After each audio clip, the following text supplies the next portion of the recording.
Scripture is God-breathed and is useful for teaching, rebuking, correcting, and training in righteousness, so that the servant of God may be thoroughly equipped for every good work. Right? How do we gain wisdom to live in this world? It's not from the world, right? It's from God. And now we can hear from God in quiet voices. We can hear from Him in circumstances. We can even hear Him audibly sometimes. People have different experiences where they hear from God.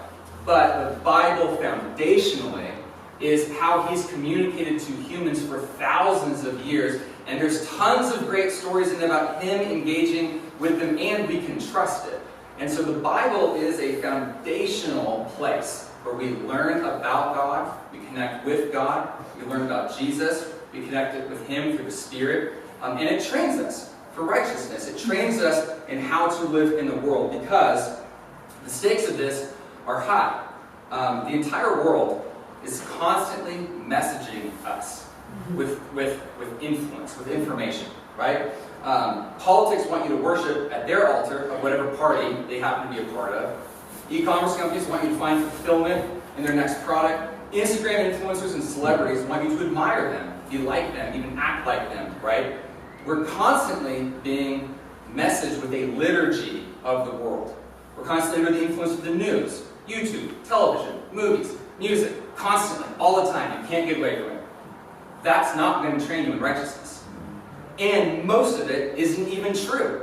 It's whatever world they live in, another reality. There are two realities. There are two kingdoms. And most of that is coming from the kingdom of sin and death. Literally. And even if it's neutral, it's not helpful. Right? It's not helpful. So where do we go? We go to the Bible. The Bible literally trains us. Right? And for all of the experiences you'll have an impact, the experiences that you'll go out into the world that will increase your faith, that's shaped by a knowledge of who God is, which primarily comes from the Bible. So, if the Bible is important to read, how are we going to read it? Because you should read it. Sermons on Sundays, if that's all you're getting in the Word, you are literally on spiritual life support. That's it. It's not enough. It's not enough. When compared to the volume of messaging from the world, it's just simply not enough. So, before we jump into reading the Bible, I just want to ask, do we have to read the Bible to be a Christian? No. But someone did read it that told us about it. Right? And if you're at Impact right now, I imagine you're one of those people that might want to be one of those messengers. And if you're going to be a messenger, yes, you absolutely have to read the Bible. You absolutely, or at least you need to know the Bible. That could be passed orally, you could learn the stories, but it's a lot easier to be able to pick up that mobile communication device and read it than have to only receive the oral tradition of the Bible, which is done in places where they can't get Bibles into. But if you're going to be a messenger for God, for His Word, as an ambassador of Jesus, you need to know the Bible. And I think that probably the easiest way for all of us in this room is to read it. But it is ancient, Near Eastern, Jewish literature. It's ancient Jewish literature. Jesus was Jewish. His disciples were Jewish. The prophets who came before him were Jewish. Moses was Jewish. All the way back to Abraham and circumcision. It's Jewish literature, and it's old. When you're meeting somebody for the first time from another country, and especially if maybe neither of you are super traveled, like you're meeting somebody who grew up in Saudi Arabia and only Saudi Arabia, you grew up in Oklahoma and only Oklahoma, and you meet, there is some cultural translation that has to occur. Now let's do that over a 2,000-year time gap, right? Reading the Bible isn't just something to be taken for granted. The Spirit will absolutely teach you. He's faithful to teach you. You can pick up a Bible and read it, and the Lord is going to teach you. He's going to do work on you. But He also gives us other people in a community to help us unpack the Bible. And that's important because the Bible has been abused, right? People who misunderstood the Bible use it as justification for slavery and even using it to make a case for apartheid in South Africa. The Bible supported it, right? But those who understood the Bible use it as a foundation for civil rights, right? People who misunderstood the Bible sold indulgences to people where they could literally buy their ability to sin and still be forgiven, as if God's okay with that. Those who understood the Bible nailed 95 Theses to the door of their church and sparked the Protestant Reformation. So just because we know that the Lord will teach us, we shouldn't stop at only reading it on our own and just believing that maybe we got it all right. That's why we have communities. So, over the next 2 semesters, I'll be leading you in a class where we're going to fly over the entire Bible, Old and New Testaments, to try to understand what the big story of the Bible is. There's going to be classes where you use inductive Bible study methods with Scott and George. You'll do deep dives into Mark. You'll do deep dives into Romans. You'll do deep dives into Ephesians, where you'll learn about your identity in Jesus. In this class, we're not going to deep dive in any one particular book, but we're going to touch down in enough books to understand what the big story is, and also learn how to read some ancient Jewish messianic meditation literature. All right. So here I'm going to hand out this like little curriculum. This is what we're going to cover in this class. So take one, pass it around, split these up, and start from the back here. Oh, thanks. Who's start from the back? Okay. So the Bible. So each book in the Bible does not exist in isolation. Meaning it's not like there's Deuteronomy and it's completely separated and just put next to Numbers like it's an encyclopedia, right? It's not an anthology of books that are kind of related that just happen to be grouped together. It's not a rule book, and I don't want to burst anyone's bubble, but it's not basic instructions before leaving Earth. I know, bummer, right? You're like, that's so catchy though. Yeah. It's one big, connected, meticulously crafted story. Every book works together. It's even put in a certain order in order to help tell the overall story. So, we're going to try to learn how to read it for all that it's worth in this class. And oftentimes what happens in these, and we experience this on Sundays, is what really happens in classes like this is you get impressed by the person up front reading it, but we surrender to like, well, I'm never going to be able to read it that way. We're not going to do that in this class. We're going to do a lot of practical work together. So we are going to learn, here's a couple things we're going to learn. Some of it's on your paper. We're going to learn enough historical and cultural context to help make sense of what some practices might seem bizarre. Right? Like, don't boil a baby goat in its mother's milk. And you're like, what is that? Right?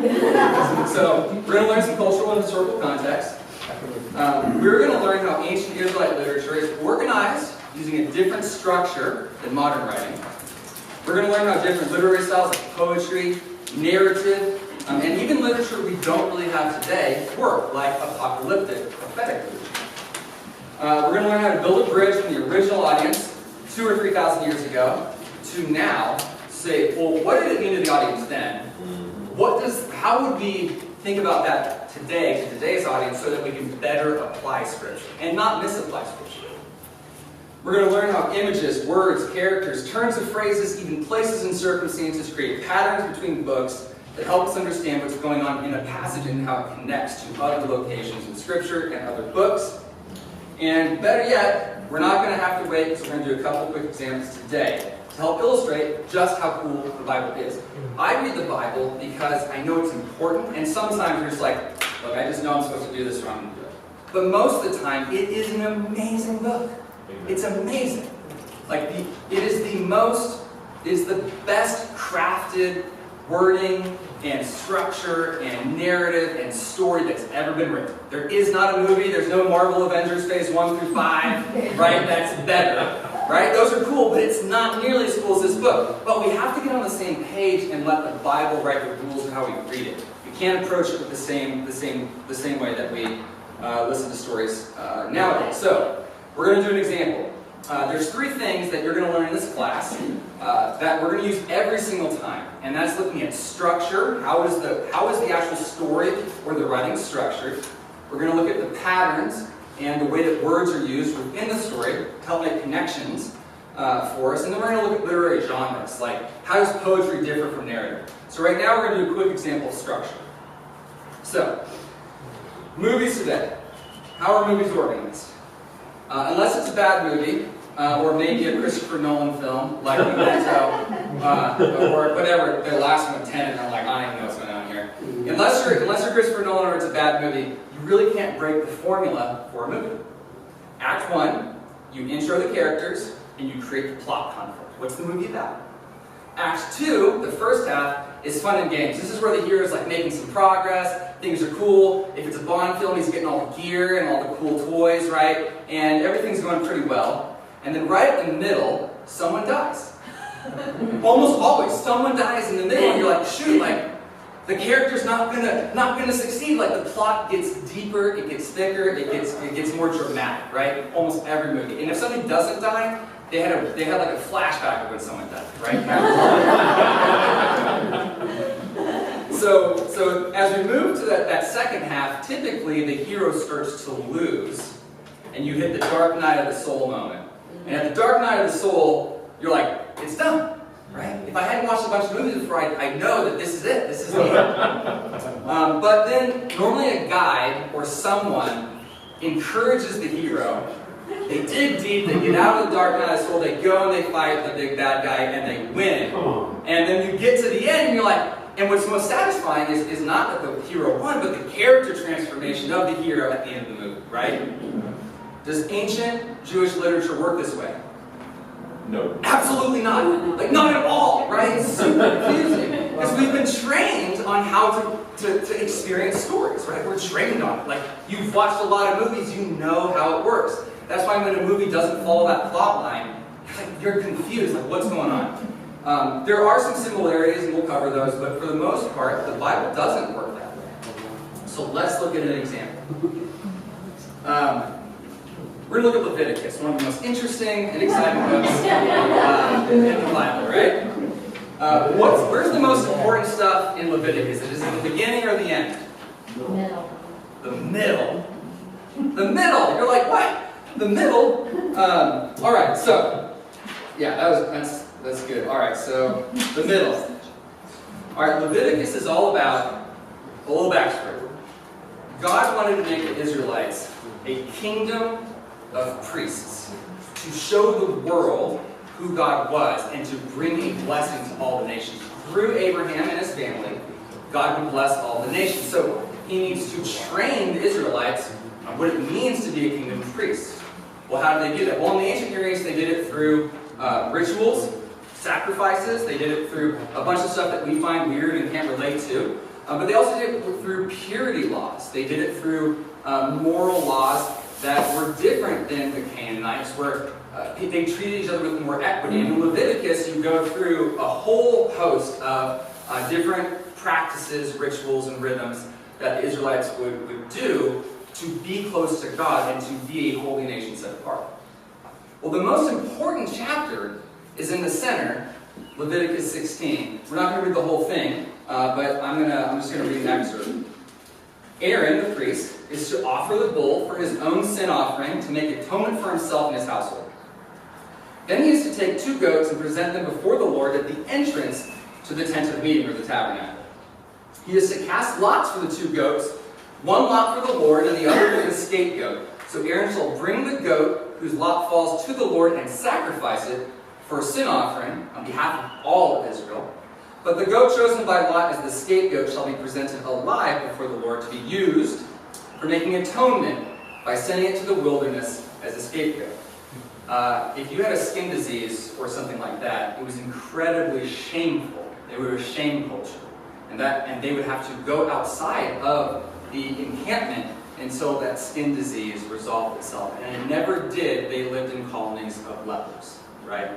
So in their society, there is justice and judgment, death for sin, but there's also excommunication for shame. These two goats, one represents judgment, the other represents shame, and they're moving outside of the encampment. And last, they say this is to be a lasting ordinance for you. Atonement is to be made once a year for all the sins of the Israelites.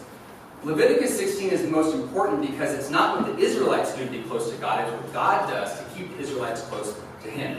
If they missed a sacrifice, if they lied about a sin, if they didn't have the money to go buy an expensive bull to offer as a sin offering, once a year, the high priest would go through the Day of Atonement, today known as Yom Kippur, the Day of Atonement, and it guaranteed, for sure, without any shadow of a doubt, every single Israelite in all of Israel was forgiven.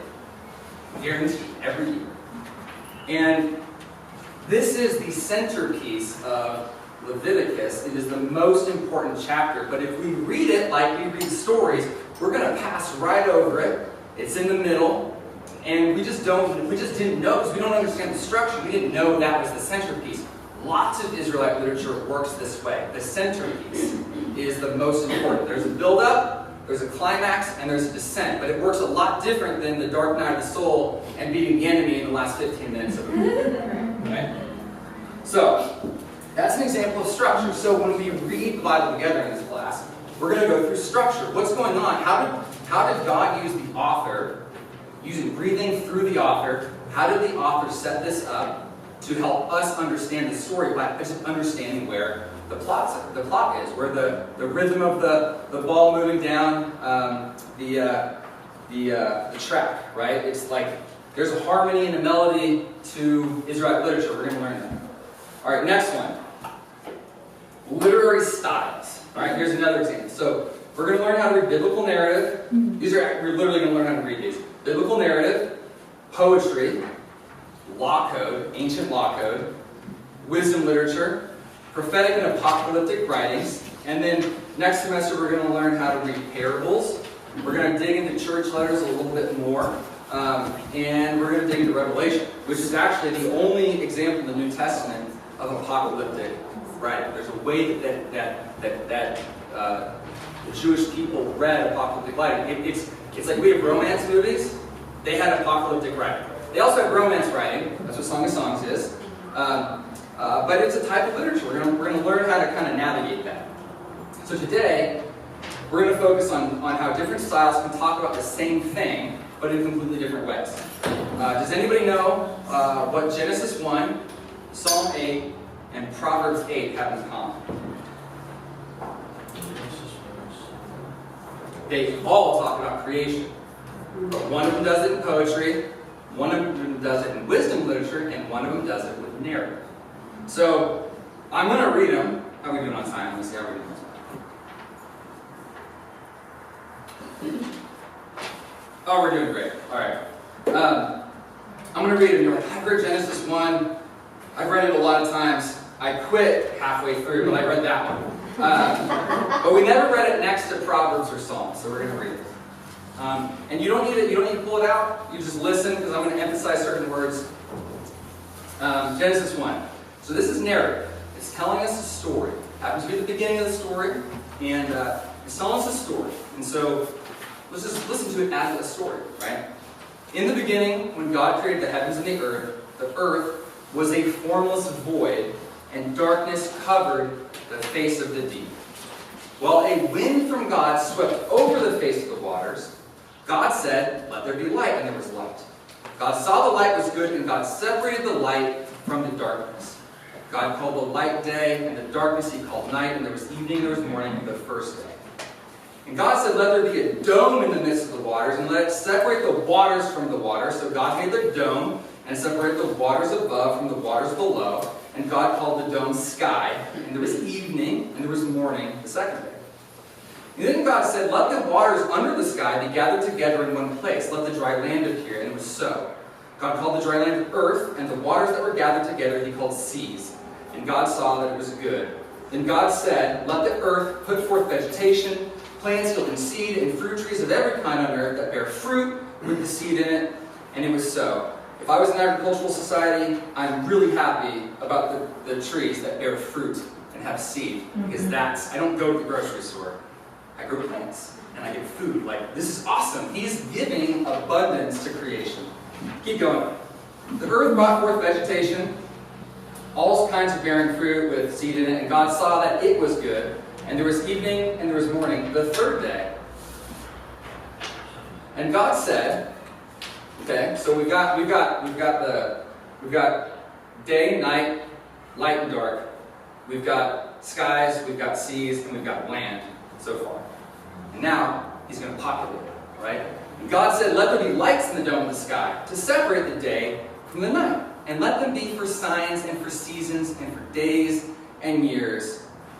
And let them be the lights in the dome of the sky to give light upon the earth. When we don't have phones and calendars, how do we know when it is? The sun and the stars and moon cycles, right? That's how we count. That's how we know. He's creating like time, right? The time. So he's creating time. God made the two great lights, the greater light to rule the day, the lesser light to rule the night, and the stars. God set them in the dome of the sky to give light upon the earth, to rule over the day and over the night. Rule over them. To separate the light from the darkness, and God saw that it was good. And there was evening, there was morning, the fourth day. Then God said, let the waters bring forth swarms of living creatures. Let birds fly above the earth, across the dome of the sky. So God created the great sea monsters and every living creature that moves of every kind with which the waters swarm, and every winged bird of every kind. And God saw that it was good.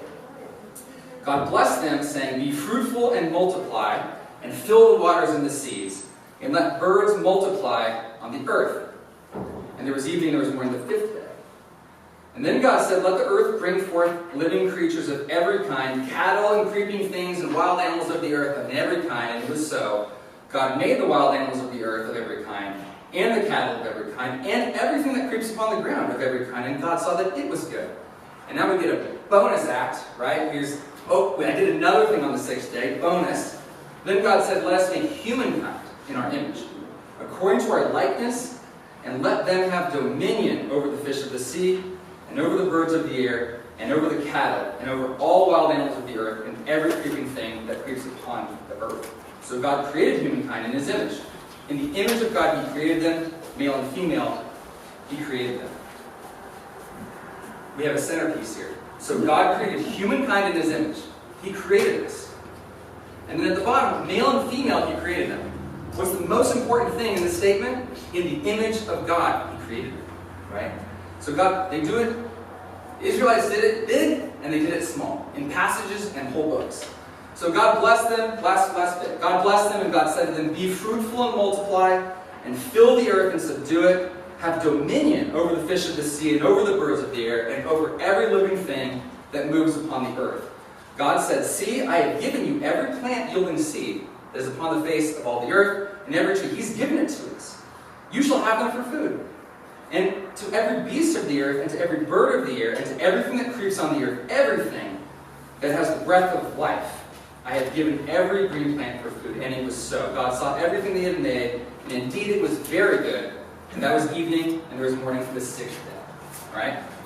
There's a lot here. In some ways, if this was a song, God just created the creation melody, right? This is the main beat of the song, all right? And we're going to read Psalm 8 and Proverbs 8, and you're going to hear some harmony. You're going to hear where we're uploading everything from Genesis 1, but God's using the author to riff on it and to give us a different picture of creation, all right? It's super cool. All right, let's do Psalm 8 first. All right, I want you to close your eyes for this one. This is poetry. Poetry is supposed to ignite our imagination. It's trying to teach us something just as narrative, but through alternate images and beautiful language. But we're talking about creation here, through poetry.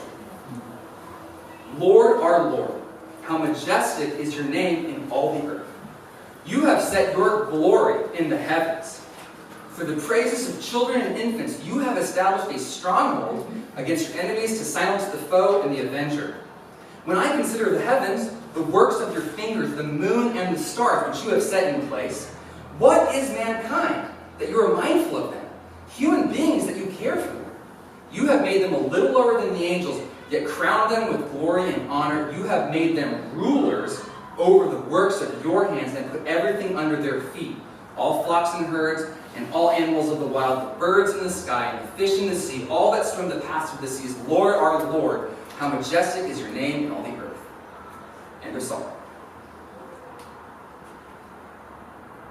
You can't think of Genesis 1 and Psalm 8 as separate from them, right? It's just a different perspective on what's happening in creation specifically, just how humbling it is. He made us in His image, and He put us as rulers over the works of His hands, the majestic works of His fingers. He put us as to steward it. And Psalm 8 is reflecting on just how honorable that position is, how unqualified and humbling it is for us to be put in that position. And so God created everything. And then He put us in charge of it. That should scare us a little bit, right? Right? And just like how majestic is your name and all that, how amazing that You would do something like that. That you would give us that honor and that right to do. But we're about creation here. Alright? Now, Proverbs 8. Proverbs 8 is trying to teach, guide, and instruct, right? It's not law code, it's wisdom literature. It's not telling you what to do, it's trying to help you gain wisdom, right? So it's like narrative's kind of more straightforward, poetry is not. Wisdom literature is somewhere in the middle, right? It's a little bit, you gotta think about it. It's not quite cryptic, but it's not straightforward, alright? So we're actually going to start at verse 22 of Proverbs 8.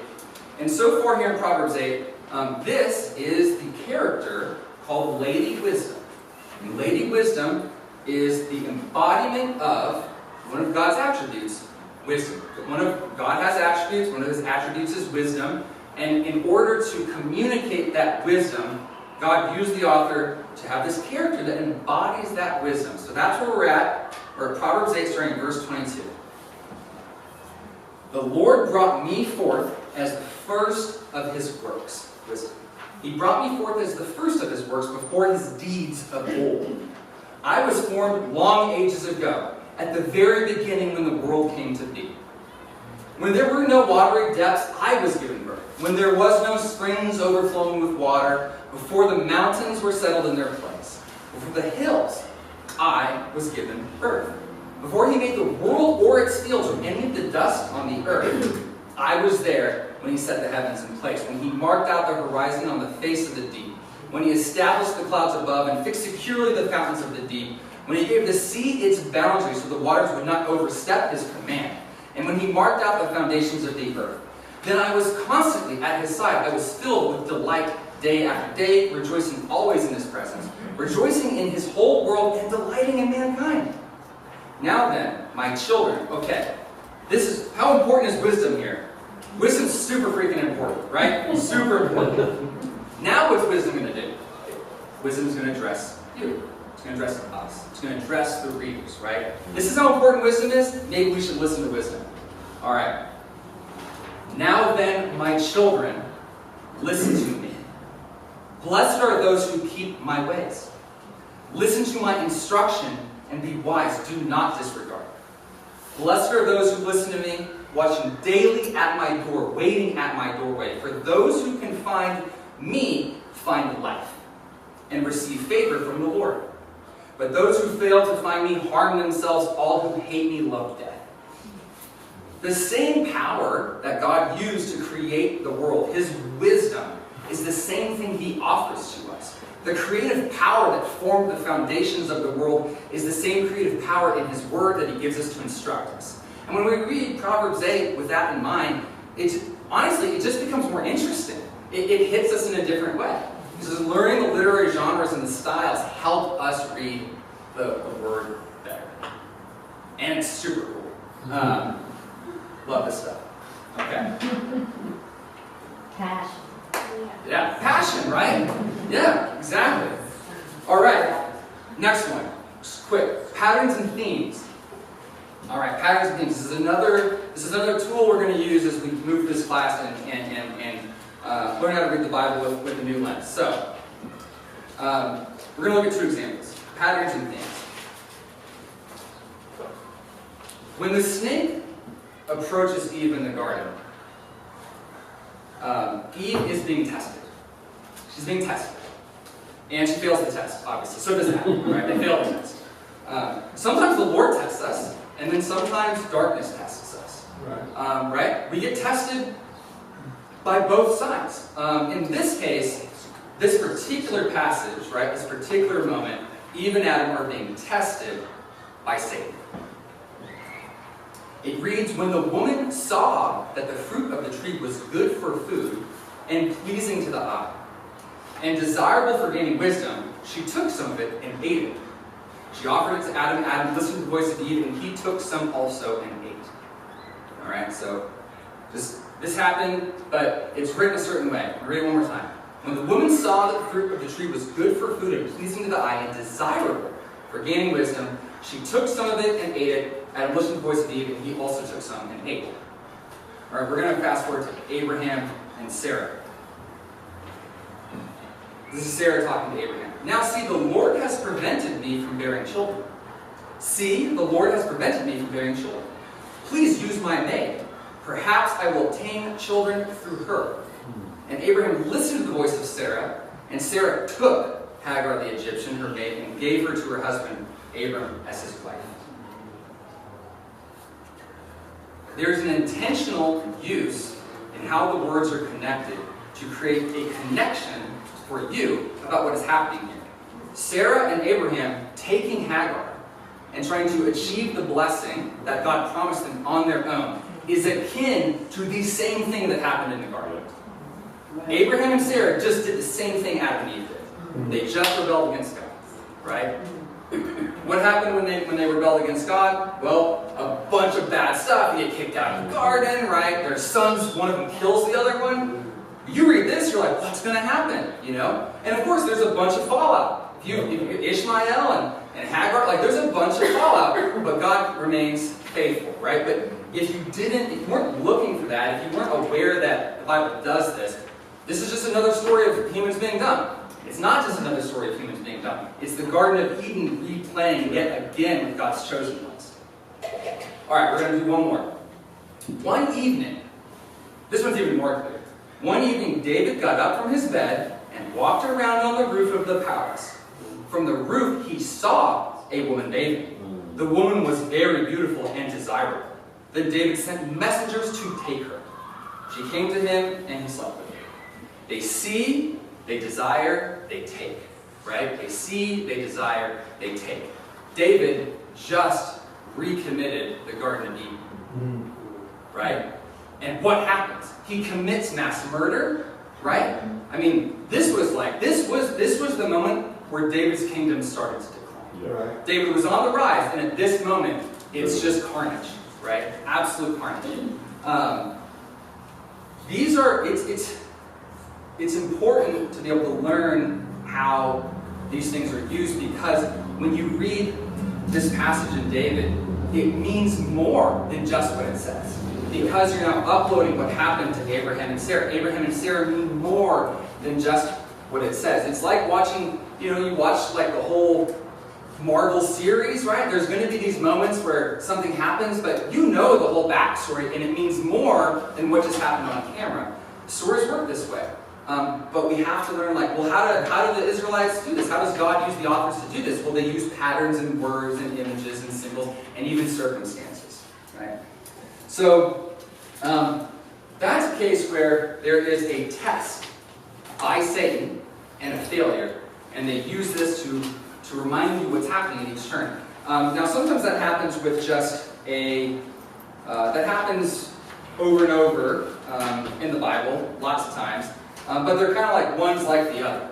And there's other ones where there's multiple things in the Bible that get pulled together to help you understand even more what's going on. We're actually going to do one where there's some examples in the Old Testament that to connect to something that's new.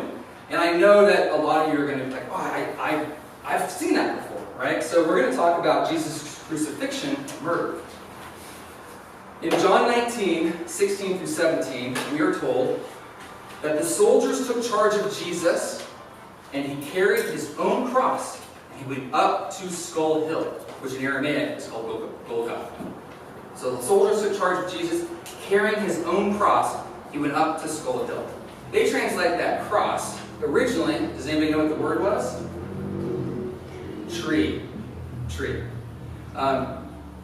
The Israelite, or the Hebrew word for tree is eitz. And eitz can be a tree, and if you cut it down and you turn it into a pole, it's still called an eitz, because it's the wood fiber, it's the tree, right? So tree and like impaling device are the same word, in Hebrew, right? So Jesus literally carried his own tree, of which he would be sacrificed on, up the hill. Genesis 16:22. Then God said to Abraham, "Take your son, your only son, whom you love, Isaac, and go to the region of Moriah. Sacrifice him there as a burnt offering on a mountain I will show you."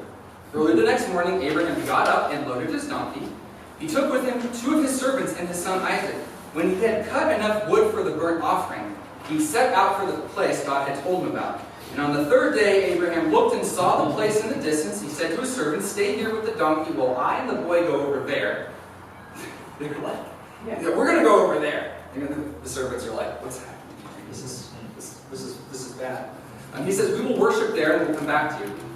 Abraham took the wood for the burnt offering, placed it on his son Isaac, and he himself carried the fire in the night. And the 2 of them went on together to the mountain.